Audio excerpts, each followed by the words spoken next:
গত ক্লাসে আমরা ছিলাম অ্যাপ্রেশন আর পিলিং, আজকে করব অ্যাপ্রেশন।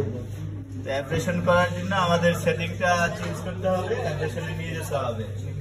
এখন যে সেটিংটা দেওয়া আছে, পিলিং এর সেটিং দেওয়া আছে, এটাকে আমরা অ্যাপ্রেশনের সেটিং এ নিয়ে যাব। ট্রান্সমিশন প্লেটটা আমরা উঠাই নিছি। এখন আমরা পেগের মধ্যে যে বেয়ারিং স্লট আছে, বেয়ারিং স্লট গুলাকে হেক্সাগন কি বা এল কি সাহায্যে আমরা এলএন কি সাহায্যে খুলবো। খুলে আমরা এটাকে সেটিংটা দিব, আউটার সার্কেলে নিয়ে যাব বেয়ারিং স্লটের হেডটা। তাহলে আমাদের চেঞ্জ হয়ে যাবে সেটিং, মেশিনের যে সেটিংটা।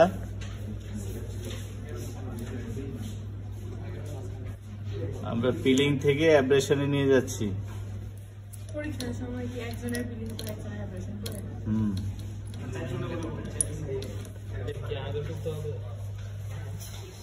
সেটিং নিজেরা দিতে হবে। 11টা এক্সপেরিমেন্টের সাথে আরো আছে না? 11টায় কয়টা হয়? C01 থেকে C06, এখানে তো 6টা।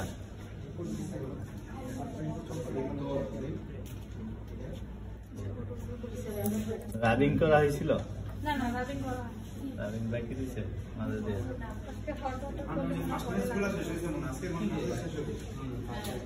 তাইলে আমাদের সেটিং শেষ। হ্যাঁ, এখন আসি আমরা সেটিং এর চেঞ্জ যেখানে আসবে আমাদের অ্যাব্রেডেন্ট ক্লথ। গত ক্লাসে আমরা পিলিং এর সময় সেম স্যাম্পল বা পেয়ার স্যাম্পল কাটছিলাম, দুইটা করে 140 মিলিমিটার ডায়া কেটে একটা আমরা বেস টেবিলে সেট করছি আর একটা স্পেসিমেন হোল্ডারে সেট করছি। আমাদের স্পেসিমেন হোল্ডারটা ছিল একটু 90 মিলিমিটার ডায়া, একটু শেপটা ছিল বড়, আর আজকে আমাদের স্পেসিমেন হোল্ডারের সাইজ ছোট, 38 মিলিমিটার ডায়া। তো আমরা এই যে বেস টেবিলের মধ্যে আমরা সাপোর্টিং হিসাবে ফেল থাকবে, পিলিং এও থাকবে, অ্যাব্রেশনও থাকবে, দুই ক্ষেত্রেই থাকবে। সাপোর্টিং কেন দিচ্ছি?